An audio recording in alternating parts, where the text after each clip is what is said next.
Muad'Dib's teachings have become the playground of scholastics of the superstitious and the corrupt. He taught a balanced way of life, a philosophy by which a human can meet problems arising from an ever-changing universe. He said mankind is still evolving, in a process which will never end. He said this evolution moves on changing principles, which are known only to eternity. How can corrupted reasoning play with such an essence? Children of Dune takes place 9 years after Dune Messiah. In this time, the Empire is ruled by Alia Atreides, who maintains the regency until Paul's twins, Leto and Ghanima, come of age. Paul's twins are like no other children that have ever lived before. In truth, they are millions of years old. A perfect combination of genes and a mother's heavy consumption of spice led these children to become preborn, forced into consciousness with all the memories of their ancestors. Although Alia was preborn as the twins were, she does not share their experience. The twins' connections to their past lives seems to be more fluid. Alia avoided the intricacies over her inner world, and therefore did not possess the mental linkages that the twins had. For example, they were able to speak fluently in many ancient languages, where Alia would only be able to catch a word or two. Alia now has undergone the spice trance, and as the result, the unimaginable has happened. The very thing the Reverend Mother Gaius Helen Mohiam feared in Book 1. That child is an abomination! Her mother deserves a punishment greater than any in history. Death, it cannot come too quickly for that child or the one who spawned her. When a child is preborn, the weight of the ancestral memories is crushing. If the child cannot form a sufficient ego, a more dominant ego within the other memories would take possession of the person. The Bene Gesserit call this abomination. These abominations were feared and considered very dangerous by the sisterhood. Anyone who was believed to be abomination was immediately killed. This is why the Reverend Mother calls for Alia's death in Dune. "Why did you abandon Alia?" Ghanima asked. "I fled in terror of what I created," Jessica said, her voice low. "I gave up, and my burden now is that perhaps I gave up too soon." "What do you mean?" "I cannot explain yet, but maybe." "No, I'll not give you false hopes. Ghafla, the Abominable Distraction, has a long history in human mythology. It was called many things, but chiefly it was called possession. That's what it seems to be. You lose your way in the malignancy, and it takes possession of you." Alia is possessed. Abomination. Her mind infected with the evil presence of her grandfather, the Baron Harkonnen, whose ego memory now seeks revenge against House Atreides. He has poisoned Alia's psyche, and there is seemingly no help for her. The Baron is a constant shadow in Alia's mind, watching through her eyes. The twins have recognized this, and only pity Alia. They worry, though, that they even may one day succumb to possession. In the decades since Dune Messiah, the planet Arrakis has changed drastically. The ecological transformation has led to the point where there are now clouds in the skies of Dune. It even rained on occasion. Instead of still suits, many Fremen now took pills which shifted the body's temperature and reduced water loss. Why should they? When rain had been recorded on this planet, when clouds were seen, when 8 Fremen had been inundated and killed by a flash flood in a wadi. Until that event, the word drowned had not existed in the language of Dune. But this was no longer Dune. This was Arrakis. Thoughts of Stilgar. As the planet has changed, Fremen culture has eroded. Many Fremen have left the Sieges for the villages and cities. Stilgar has noticed this change, and he has changed as well. Over time, he has come to realize that Paul Muad'Dib was also flesh and blood, not a messiah. He is now much wiser than he was in the days before Paul walked into the desert. Yet still, he longs for what he refers to as cleaner values. Stilgar longs for a time when he could believe without question, when he didn't have to consider the fact that the jihad was killing millions because he knew that it was the will of God, and God had a plan. Now that Stilgar knows the truth, he has become more like Paul, more like God, and he cannot unsee the horror that Paul always saw, hence him longing for cleaner values. He longs for a simpler time, when he was more naive about what was really going on. Children of Dune opens at a very interesting time. It is on this very day that the Lady Jessica returns to Arrakis, for the first time since the day she left for Caladan 20 years ago. Alia is anxious about Jessica's return. She knows of Jessica's power as a Bene Gesserit Reverend Mother, and she fears that her mother will recognize the signs of Abomination. Jessica's return also shakes the balance of power on Arrakis. Jessica is the mother of Muad'Dib, and would have huge sway over the Fremen. It has also been rumored that Lady Jessica has returned to the Bene Gesserit Sisterhood. Alia is extremely bitter towards the Sisterhood and her mother. She blames them for the way that she is. The Sisterhood had only been seeking to breed a Kwisatz Haderach, the male counterpart of a fully developed Reverend Mother, and more, a human of superior sensitivity and awareness, the Kwisatz Haderach, who could be in many places simultaneously. And the Lady Jessica, merely a pawn in that breeding program, had the bad taste to fall in love with the breeding partner to whom she had been assigned. Responsive to her beloved Duke's wishes, she produced a son instead of the daughter which the Sisterhood had commanded as the firstborn, leaving me to be born after she became addicted to the spice. And now they don't want me. Now they fear me, with good reason. Alia has come to realize that the ecological transformation which now grips the planet will ultimately result in the death of all the worms. Spice production would end. The twins have realized this as well, and the creature inside Alia desperately desires this. When Jessica returns to Arrakis, her Bene Gesserit powers immediately force her to become aware of many things. She notices that many of the million or so that have gathered to witness the arrival of the Mother of God are pilgrims. These pilgrims have been arriving more and more in order to experience the planet of the Messiah. Jessica also notices that both Irulan and Alia are utilizing forbidden Bene Gesserit techniques to prevent aging. She refers to this as an affront. Many Reverend Mothers could choose that course, or try it. The manipulation of internal chemistry was available to initiates of the Sisterhood. But if one did it, sooner or later all would try it. There could be no concealing such an accumulation of ageless women. They knew for certainty that this course would lead them to destruction. Short-lived humanity would turn upon them. No, it was unthinkable. Using this technique, a Bene Gesserit could potentially live for thousands of years, but the Sisterhood understood that the backlash from a universe which relied on spice to extend life would be too great and ultimately lead the Sisterhood to annihilation. This is why Jessica is disturbed by both Irulan and Alia's use of this technique. But Jessica noticed something far more terrible in Alia. The rumors were true. Horrible, horrible. Alia had fallen into the forbidden way. The evidence was there for the initiate to read. Abomination. Jessica instantly recognizes the signs of possession in her daughter, and knows from that moment on that her daughter is her enemy. She wonders then if the twins too have succumbed to Abomination. Recently, on Arrakis, a mysterious blind man known as the Preacher has appeared. He speaks blasphemy against the church and also against the government.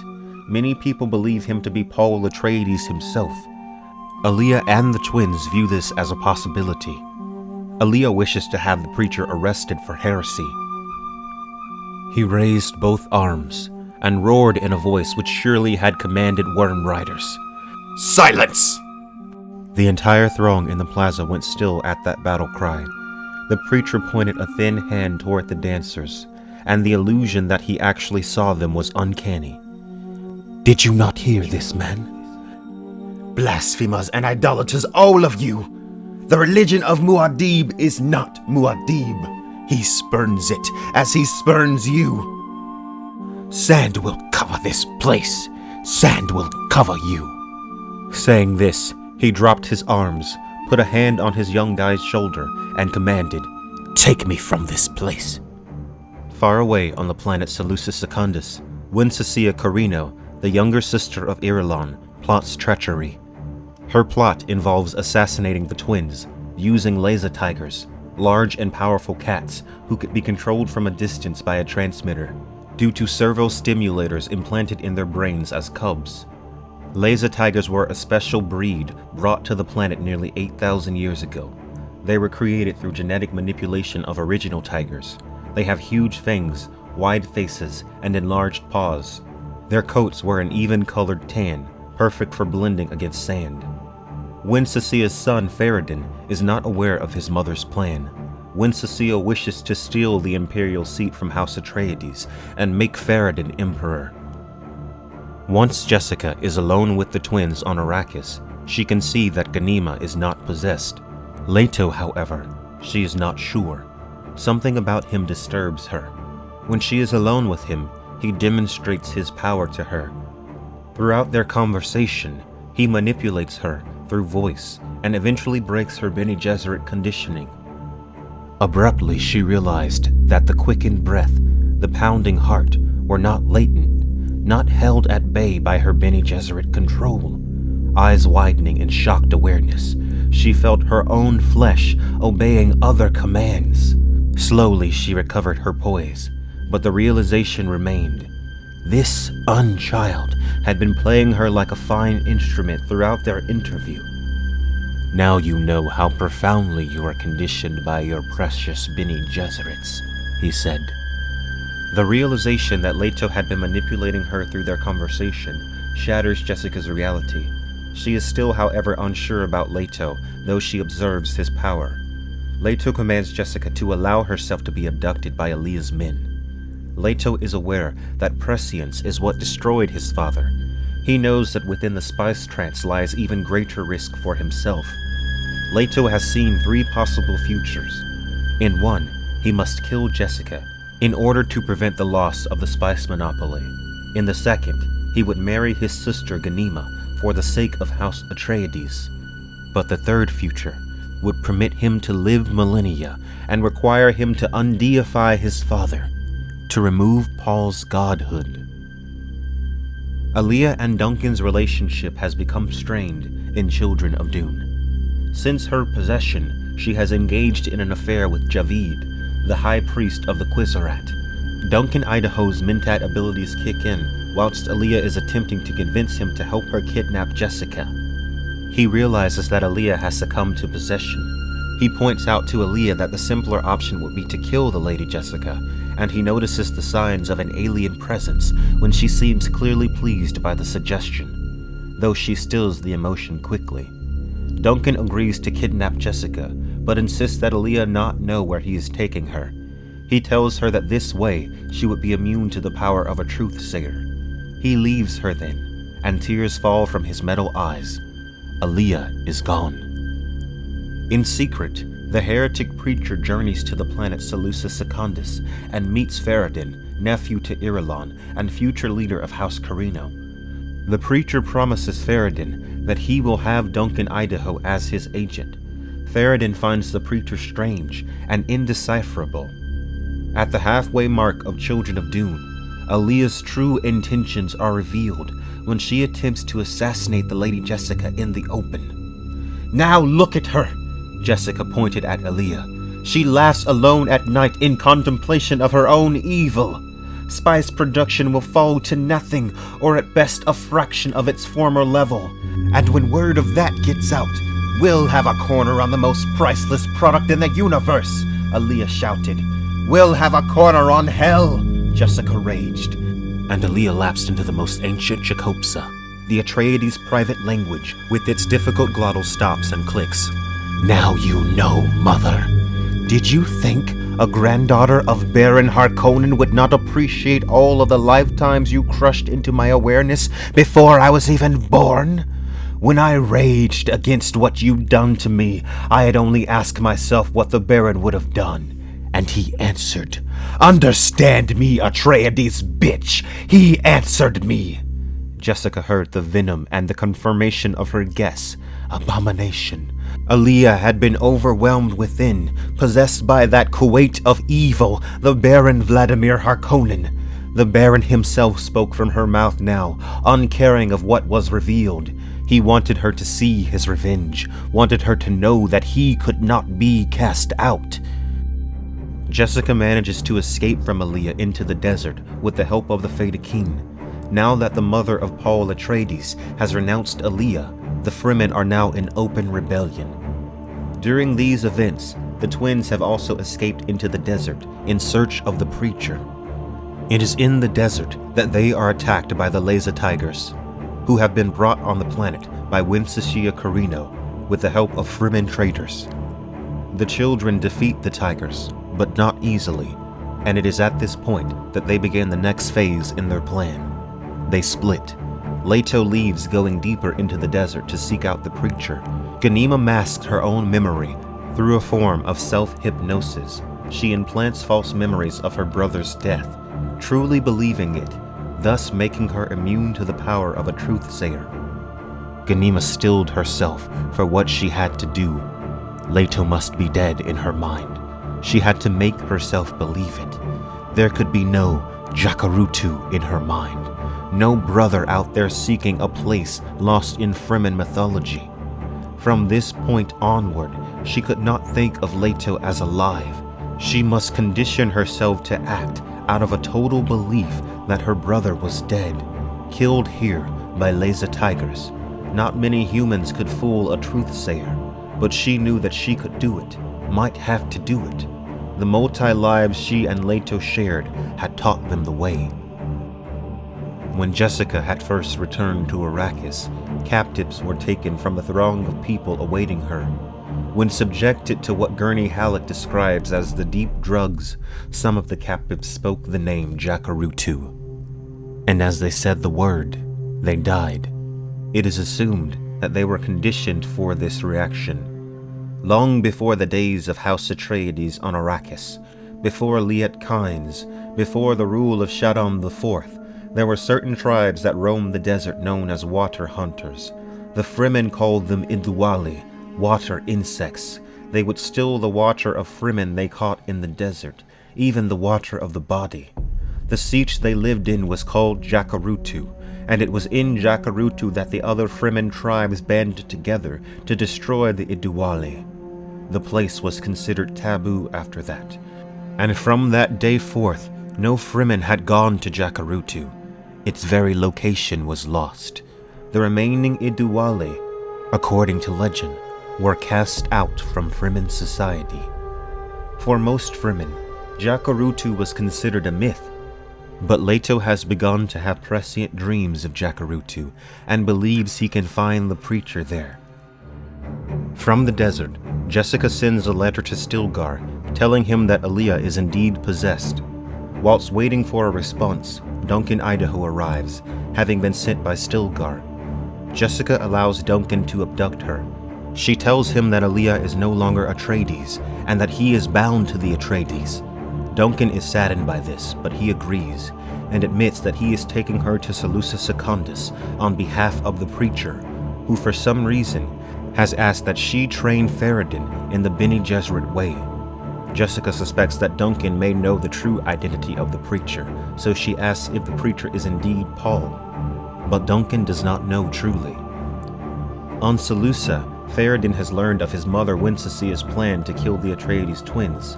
He is, however, unsure how to feel about it. By the time Duncan and Jessica arrive on Seleucus Secundus, the word of Leto II's death has spread, and also word that Alia has agreed to submit herself to the Fremen trial of possession, which would determine the truth of the matter, and end in Alia's death if the accusation proved valid.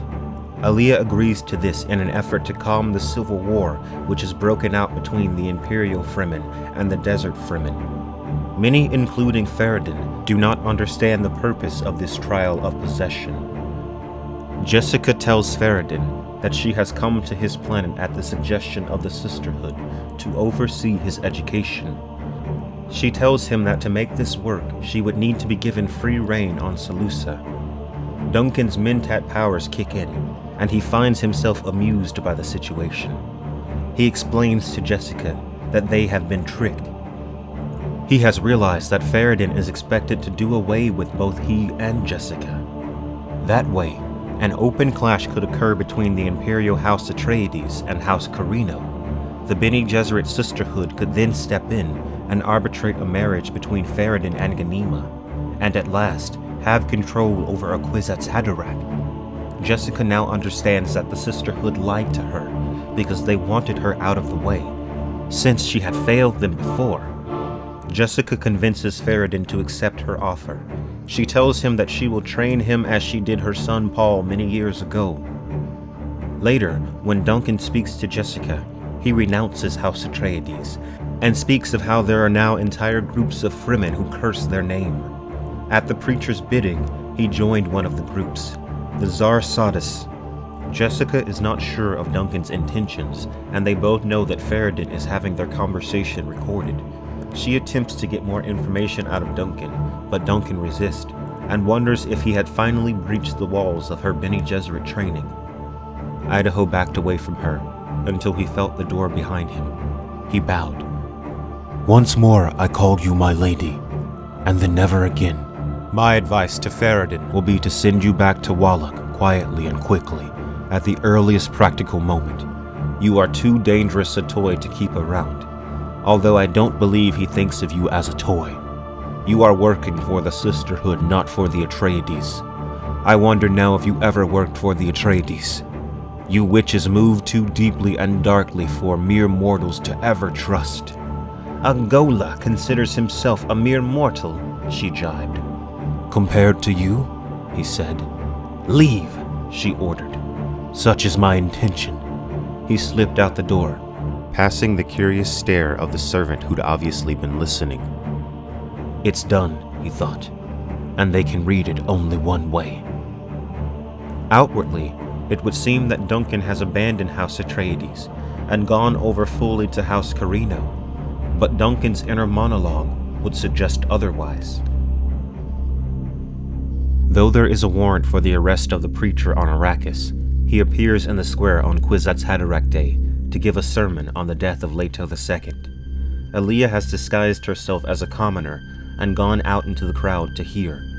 She has long suspected that the preacher is in fact Paul, and she fears him, but knows she cannot harm him. With a terrifying directness, the preacher reached out, grabbed Alia's arm. It was done without any groping or hesitation. She tried to pull away, but he held her in a painful grip, speaking directly into her face as those around them edged back in confusion. "What did Paul Atreides tell you, woman?" he demanded. How does he know I'm a woman? She asked herself. She wanted to sink into her inner lives, ask their protection, but the world within remained frighteningly silent, mesmerized by this figure from their past. "He told you that completion equals death," the preacher shouted. "Absolute prediction is completion is death." She tried to pry his fingers away. She wanted to grab her knife and slash him away from her, but she dared not. She had never felt this daunted in all her life. The preacher lifted his chin to speak over her to the crowd. Shouted, "I give you Muad'Dib's words," he said. "I'm going to rub your faces in things you try to avoid. I don't find it strange that all you want to believe is only that which comforts you. How else do humans invent the traps which betray us into mediocrity? How else do we define cowardice? That's what Muad'Dib told you." Abruptly, he released Alia's arm, thrust her into the crowd. She would have fallen, but for the press of people supporting her. "To exist is to stand out, away from the background," the preacher said. "You aren't thinking or really existing unless you're willing to risk even your own sanity in judgment of your existence." Stepping down, the preacher once more took Alia's arm, no faltering or hesitation. He was gentler this time, though. Leaning close, he pitched his voice for her ears alone. "Stop trying to pull me once more into the background, sister." Then, Hand on his young guide's shoulder, he stepped into the throng. Way was made for the strange pair. Hands reached out to touch the preacher, but people reached with an awesome tenderness, fearful of what they might find beneath that dusty Fremen robe. Alia stood alone in her shock as the throng moved out behind the preacher. Certainty filled her. It was Paul. No doubt remained. It was her brother. Abandon certainty. That's life's deepest command. That's what life's all about. We probe into the unknown, into the uncertain. Why can't you hear, Muad'Dib? If certainty is knowing absolutely an absolute future, then that's only death disguised. Such a future becomes now. Leto has driven a worm deep into the desert, and has finally found the place he believes to be Jacurutu, but he is concerned when he can find no trace of water. He heads to the siege and is captured by a man who forces him unconscious. When Leto wakes, he sees Namri, father of Javid, the lover and servant of Alia. Namri tells him that he must complete schooling in this place, and if he didn't, he would die. Namri also tells Leto that he soon will come face to face with the man who captured him.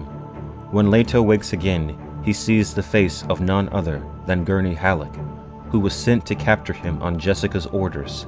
Their plan is to force Leto to undergo the spice trance, as Paul did, and begin unlocking his vision. He saw the illusion.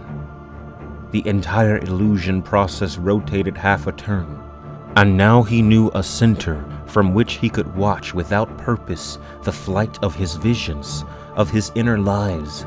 Elation flooded him. It made him want to laugh, but he denied himself this luxury, knowing it would bar the doors of memory. Ah, my memories, he thought. I have seen your illusion. You no longer invent the next moment for me. You merely show me how to create new moments. I'll not lock myself on the old tracks. Repeatedly, he was forced into spice trance, and each time he came out, Namri and Gurney were unsure whether or not to slay him. Leto sees much in his visions, and at times nearly loses sight of himself within the boundaries of time.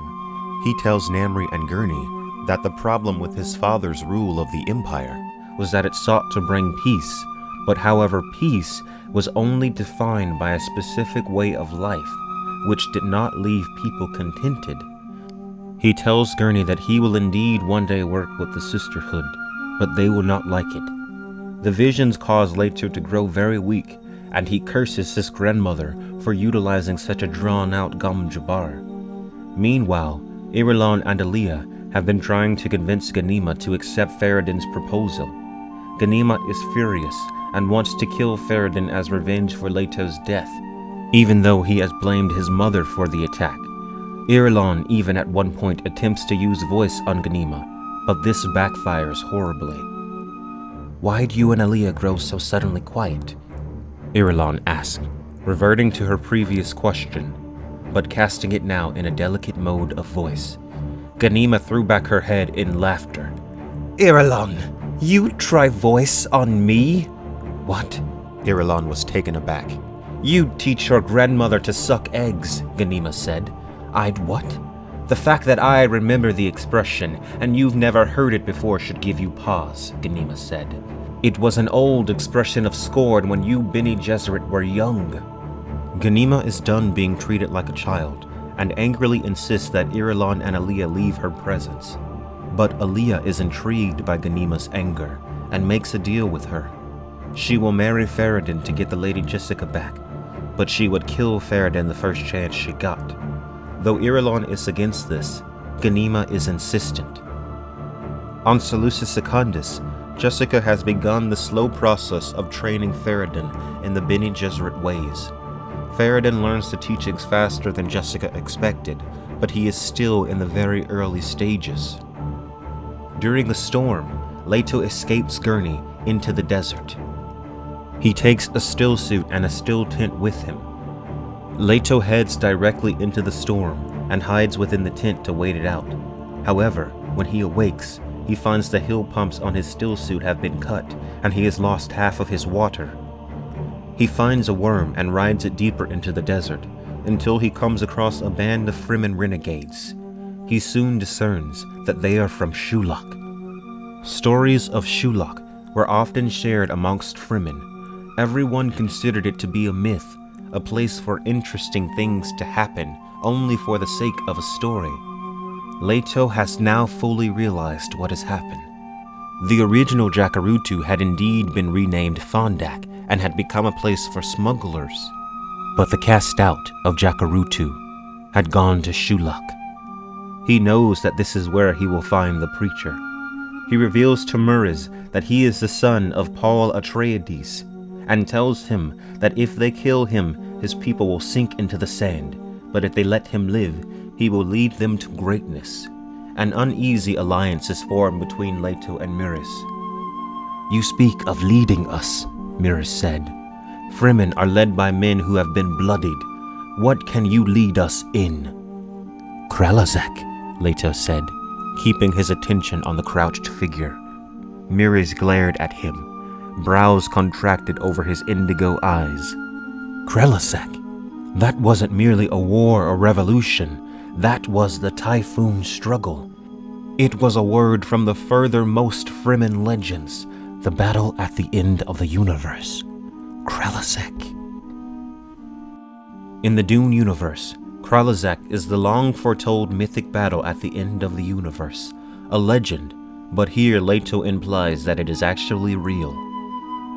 Back at Fondak, Namri reveals to Gurney that he has in fact been following the orders of Alia and not Jessica as he believed.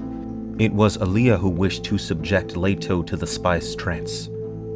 Gurney ends up killing the man and escapes to find Stilgar, knowing that Alia will want him dead. In Shulak, the Golden Path begins. Leto goes to the Kanat, where the worms and the sand trout are kept. The cast out of Shulak have been selling the worms off-world, though they do not live long. Leto allows one of the sand trout to cover his hand. On Arrakis, Fremen children often played a game. If a sand trout was placed in a hand, it would sense the water in the capillaries and cover the entire hand. Eventually, the sand trout glove would fall off, having been repelled by something in the blood's water. Sand trout can join together, locking body to body in order to become a single sac-like organism, enclosing a body of water. He allows the sand trout to cover his whole body, creating a sand trout membrane, which behaves like a living, permanent stillsuit.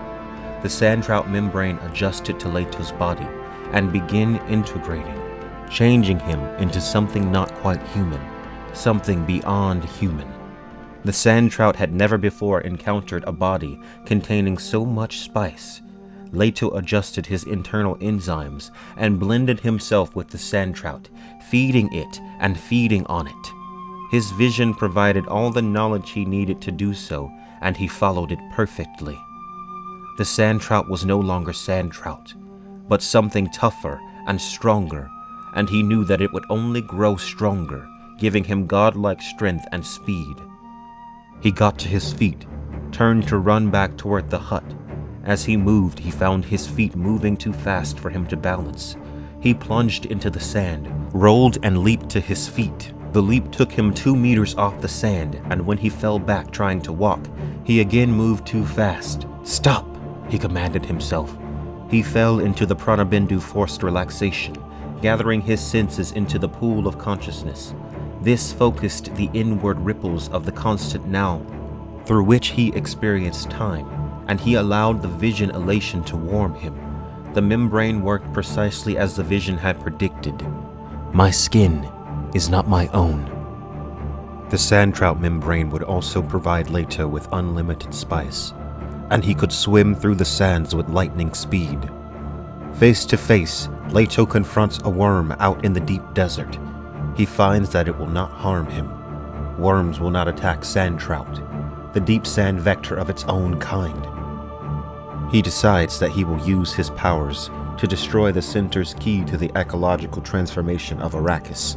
This would set the transformation back decades and would allow Leto to rearrange the plan for Arrakis. He knew that only the necessities of his vision mattered now. Only the golden path could come from this ordeal. Here was the great leap onto the golden path. He had put on the living, self-repairing stillsuit of a sand-trout membrane, a thing of unmeasurable value on Arrakis, until you understood the price. I am no longer human. The legends about this night will grow and magnify it beyond anything recognizable by the participants, but it will become truth, that legend. In the deep desert, Leto places himself in the path of Paul's worm, and the creature stops. Paul's guide is Tariq, son of Muriz. Leto reveals himself and insists that he and his father spend the evening together. Using a pseudo-shield, Tariq attempts to kill Paul and Leto by utilizing the maddening effect that the Holtzman effect has on the great worms. Nothing could stop a worm in the presence of a shield, not water or the presence of sand trout. Tariq had been commanded by Jacarutu to do away with both Atreides. It is at this point that the separate visions of Paul and Leto come into conflict. The preacher, following the sound of Leto's voice, clambered up the dune slope and stood 2 paces away. It was done with a swift sureness which told Leto this would be no easy contest. Here the visions parted. When Paul walked into the desert, many years ago, he had truly wanted to die. When the baby Leto had shared sight with him, Paul had had a vision. He was resigned to be a tool of revenge for Jacarutu. Jacarutu had been waiting for him that night, as he knew they would be. They wanted his visions, but he gave them none, even when they forced him into trance using the spice essence. He had baited Alia, confused and tempted her into making incorrect decisions. Jacarutu used Paul as bait to trap Alia, and now she knows that the preacher is indeed Paul. Paul is prepared to die. He ran from Leto's vision, and Leto felt the tension grow between himself and his father. It was a shadow play all around them, a projection of unconscious forms, and Leto felt the memories of his father, a form of backwards prophecy which sorted visions from the familiar reality of this moment. Paul insists to Leto that he cannot control the future, but Leto knew that one of them would have to act, make a decision, choosing a vision. Leto understood, however, that Paul was correct. Attempting to take ultimate control of the universe could only lead to the ultimate defeat of you. To manage such a vision required a balance of a single thin thread. To play God on a tight wire with cosmic solitude on both sides. Leto had committed himself down a path in which there was now no turning back from, and he had accepted the consequences of that choice. Paul, however, had made no final commitment. Though Paul begs him not to, Leto stayed in line with his own vision. He jumps meters into the air, catching Tariq and breaking his neck instantly. Then he dug the pseudo-shield out of the ground and hurled it far off in the distance. Paul had been defeated. Here Leto looked upon his father and saw a blind, angry man, full of despair. Do you really know the universe you have created here? Leto heard the particular emphasis. The vision which both of them knew had been sent into terrible motion here had required an act of creation at a certain point in time.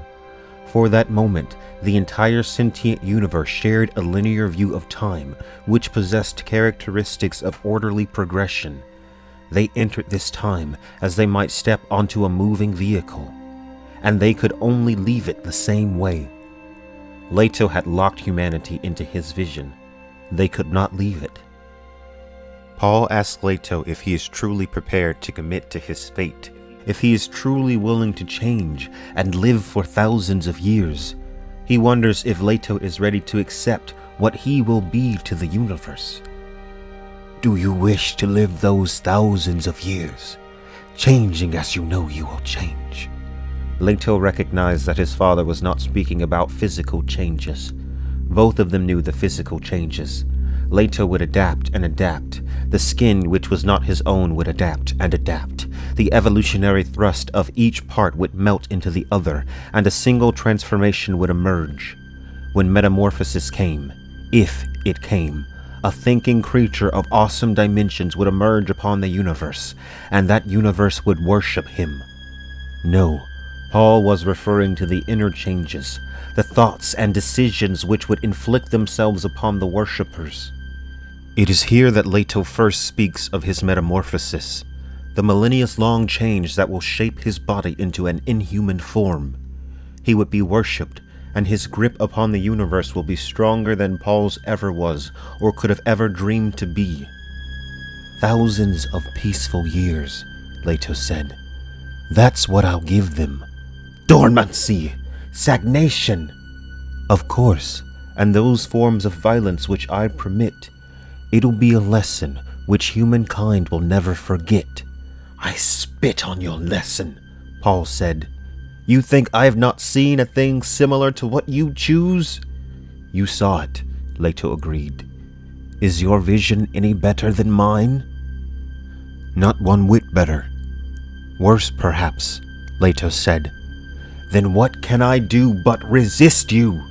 Paul demanded. Paul concedes to Leto, acknowledging that this is his universe now. He knew that he would have no comfort this night or any other. He knew that Muad'Dib must be destroyed. Paul Atreides, the hero, must die. Only the preacher could survive. He would do Leto's bidding. Alia has now begun to show signs of possession in her physical form. Her flesh is beginning to change from the prolonged abomination. She has grown more and more deranged. Duncan Idaho, now on Arrakis, is at Sietch Tabor and has been trying to convince Stilgar that Alia is possessed, but Stilgar is unsure of Duncan's motives. Javid, Alia's lover, is also at Tabor, and when Duncan sees him, he is overcome with rage. He murders Javid. Stilgar is extremely angry that Duncan had defiled the Sietch, breaking its neutrality. Duncan provokes Stilgar, insulting him in ways in which a Fremen cannot ignore. You've defiled my honor, Stilgar cried. This is neutral. Shut up. Duncan glared at the shocked Naib. You wear a collar, Stilgar.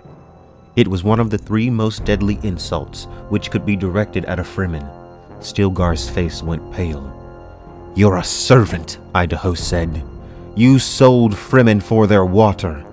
This was the 2nd most deadly insult, the one which had destroyed the original Jacarutu.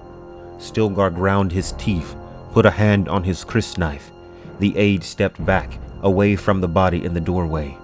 Turning his back on the Naib, Idaho stepped into the door, taking the narrow opening beside Javid's body and speaking without turning, delivered the 3rd insult. You have no immortality, Stilgar. None of your descendants carry your blood. Where do you go now, Mentat? Stilgar called as Idaho continued leaving the room. Stilgar's voice was as cold as wind from the poles. To find Jacarutu, Idaho said, still not turning. Stilgar drew his knife. Perhaps I can help you. Idaho was at the outer lip of the passage now. Without stopping, he said, If you'd help me with your knife, water thief, please do it in my back. That's the fitting way for one who wears the collar of a demon. With 2 leaping strides, Stilgar crossed the room, stepping on Javid's body, and caught Idaho in the outer passage. One gnarled hand jerked Idaho around, and to a stop. Stilgar confronted Idaho with bared teeth and a drawn knife. Such was his rage that Stilgar did not even see the curious smile on Idaho's face. Draw your knife, Mentat scum, Stilgar roared. Idaho laughed. He cuffed Stilgar sharply, left hand, right hand, 2 stinging slaps to the head. With an incoherent screech, Stilgar drove his knife into Idaho's abdomen, striking upward through the diaphragm into the heart. Idaho sagged onto the blade, grinned up at Stilgar, whose rage dissolved into sudden icy shock. 2 deaths for the Atreides, Idaho husked. The 2nd for no better reason than the 1st. He lurched sideways, collapsed to the stone floor on his face. Blood spread out from his wound. Duncan calls Stilgar a slave of a demon, the abomination that lives within Alia, says that he has killed Fremen for their water, the greatest Fremen crime, and implies that Stilgar is sterile and has no children of his own blood. It is here that Stilgar kills Duncan, only realizing afterwards that this was Duncan's intent. Now Stilgar has no option but to flee from Alia. Publicly, Alia would have to retaliate against Stilgar for killing her consort, even though she had already planned to do away with Duncan when she realized she couldn't fully trust him. Realizing all this, Stilgar takes Ghanima, Irulan, and his wives, along with anyone else in the siege who wishes to go with him, into the desert. He knows that he is Ghanima's only hope for survival. Alia's grief and inner turmoil continues to grow. She feels as though she is split in half, two people, one consumed by pain, and the other perplexed by her tears. In the desert, there are now rumors of a desert demon. Qanats are being destroyed, and the Fremen say this demon moves through the dunes. At this point, Stilgar's company, along with Ghanima, have been traveling for months. Ghanima notices how the shattered Qanats have been affecting the land and the behavior of the Fremen. The desert demon is of course Leto, who is now worshipped by the cast out at Shulak. When he had brought Gurney Halleck and the preacher there, he had demonstrated his power to the men of the cast out. With his bare hands, Leto had breached the Shulak Qanat, hurling large stones more than 50 meters. When the cast out had tried to intervene, Leto had decapitated the first to reach him, using no more than a blurred sweep of his arm. He hurled others back into their companions, and had laughed at their weapons. In a demon voice he roared at them, "Fire will not touch me! Your knives will not harm me! I wear the skin of Shai-Hulud!" In Arrakis, Farad'n and the Lady Jessica have arrived on Arrakis. Alia has captured Stilgar and his party, including Ghanima, by putting a tracker on a messenger. Leto has brought the preacher to the city, and he gives a sermon as Farad'n, Jessica, Alia, and Stilgar watch from Alia's chambers. When the preacher calls Alia blasphemy, her priests descend upon him, killing the preacher. Then a voice screeched from the mob, "Muad'Dib! They've killed Muad'Dib!" "Gods below," Alia quavered. "Gods below." "A little late for that, don't you think?" Jessica asked. Alia whirled, noting the sudden startled reaction of Farad'n as he saw the rage on her face. "That was Paul they killed!" Alia screamed. "That was your son! When they confirm it, do you know what will happen?" Jessica is struck by this, but she cannot deny Alia's words. Paul Atreides now lies dead in a mound of bloody rags amongst the temple steps.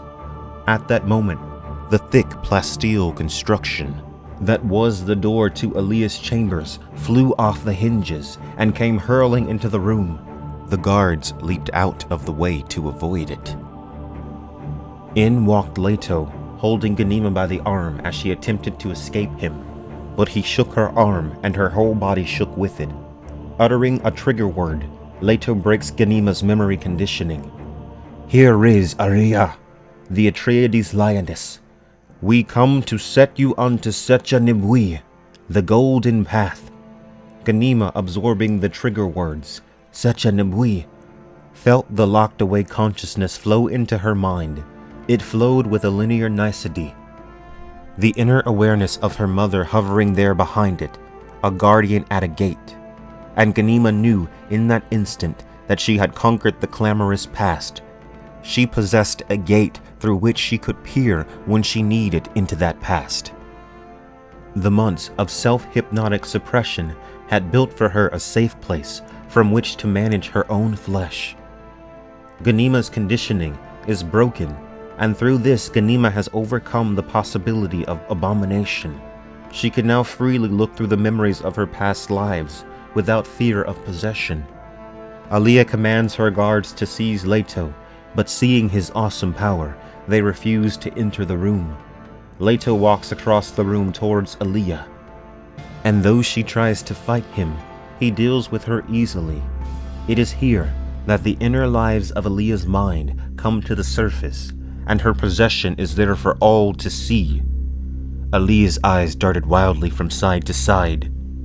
"I have conquered those inner lives," Leto said. "Look at Ghani. She too can—" Ghanima interrupted. "Alia, I can show you." "No!" The word was wrenched from Alia. Her chest heaved, and the voices began to pour from her mouth.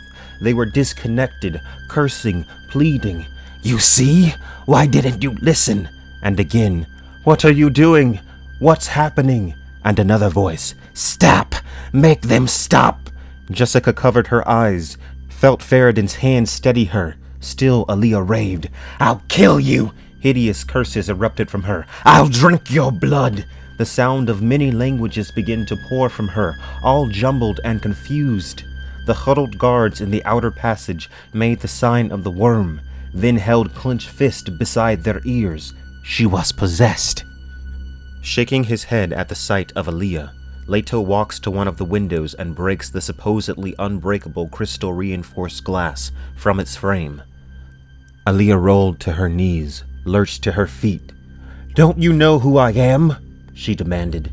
It was her old voice, the sweet and lilting voice of the youthful Alia, who was no more. "Why are you all looking at me that way?" She turned pleading eyes to Jessica. "Mother, make them stop." Jessica could only shake her head from side to side, consumed by ultimate horror. All of the Bene Gesserit warnings were true. She looked at Leto and Ghani standing side by side near Alia. It is then that the Baron himself speaks from Alia's mouth. Both Leto and Ghanima recognized his voice from their own inner lives. Ghanima began to hear the same voice echo in her mind, but the inner gate sealed, and in the Baron's place she sensed her mother Chani standing there. Leto gives Alia a choice, the trial of possession or the window. "Who are you to give me a choice?" Alia demanded, and it was still the voice of the old Baron. "Demon!" Ghanima screamed. "Let her make her own choice!" "Mother," Alia pleaded in her little girl tones. "Mother, what are they doing? What do they want me to do? Help me!" "Help yourself," Leto ordered. For just an instant, he saw the shattered presence of his aunt in her eyes, a glaring hopelessness which peered out at him and was gone. But her body moved, a stick-like thrusting walk.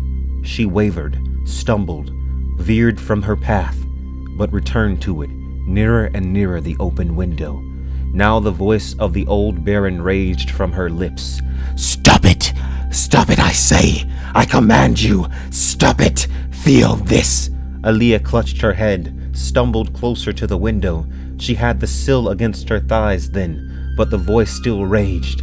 "Don't do this! Stop it! I'll help you! I have a plan! Listen to me! Stop it, I say! Wait!" But Alia pulled her hands away from her head, clutched the broken casement. In one jerking motion, she pulled herself over the sill and was gone. Not even a screech came from her as she fell.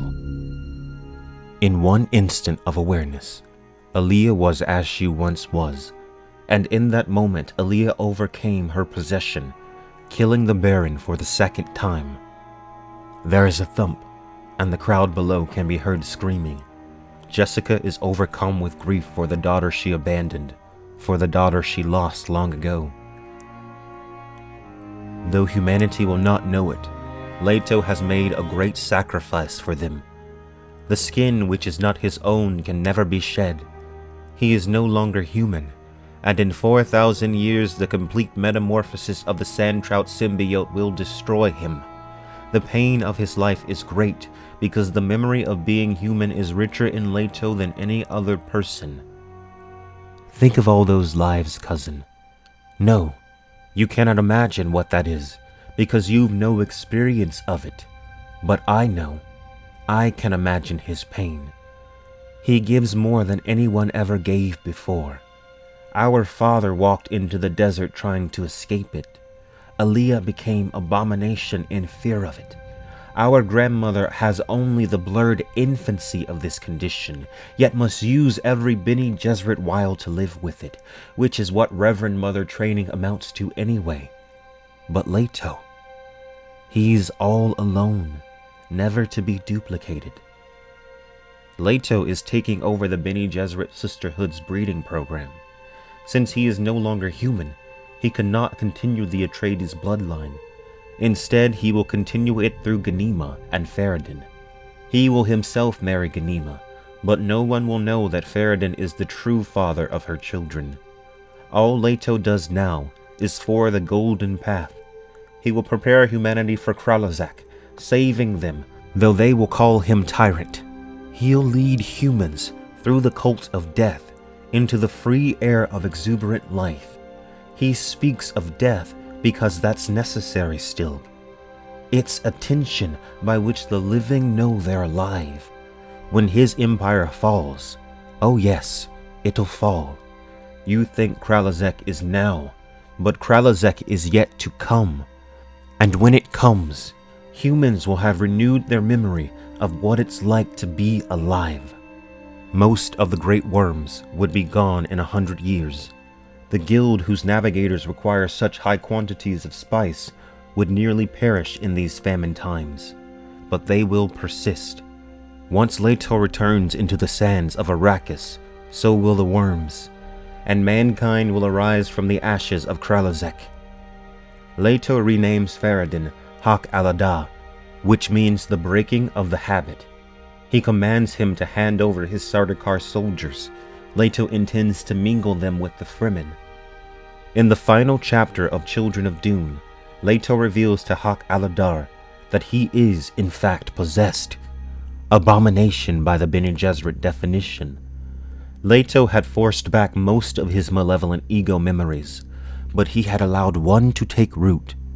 The ego memory of a man named Harem, a man who had bred humans who were short-lived and prone to superstition, easily led by a god king. Leto believes they were a powerful people, whose survival as a species became habitual. Leto mentions that the reason the Bene Gesserit breeding program failed was because they attempted to control evolution while overlooking their own changes over the course of that evolution. He has no such illusions. "I refuse," Farad'n said. "You refuse to father an Atreides dynasty?" "What dynasty? You'll occupy the throne for thousands of years, and mold your descendants in my image. It will be the most intensive, the most inclusive training program in all of history. We'll be an ecosystem in miniature. You see, whatever system animals choose to survive by must be based on the pattern of interlocking communities, interdependence, working together in the common design, which is the system. And this system will produce the most knowledgeable rulers ever seen. You put fancy words on a most distasteful. Who will survive Kralazak? Leto asked. I promise you, Kralazak will come. You're a madman. You will shatter the Empire. Of course I will. And I am not a man. But I'll create a new consciousness in all men. I tell you that below the desert of Dune, there is a secret place with the greatest treasure of all time. I do not lie. When the last worm dies and the last melange is harvested upon our sands, these deep treasures will spring up throughout our universe. As the power of the spice monopoly fades and the hidden stockpiles make their mark, new powers will appear throughout our realm. It is time humans learned once more to live in their instincts. Leto will bring peace and stagnation to humanity for thousands of years, and then Kralazak. New strange powers will arise, and humans yet again will feel the tension of death. Farad'n insists that he will resist Leto, but Leto tells him that he expects him to, and that this is in fact the reason he was chosen. Leto stands alone in the universe. He walks in solitude, carrying the weight of all mankind. One of us had to accept the agony, Ghanima said, and he was always the stronger. Children of Dune is the completion of the first trilogy in the Dune series. It is the beginning of Leto's long-term plan for history.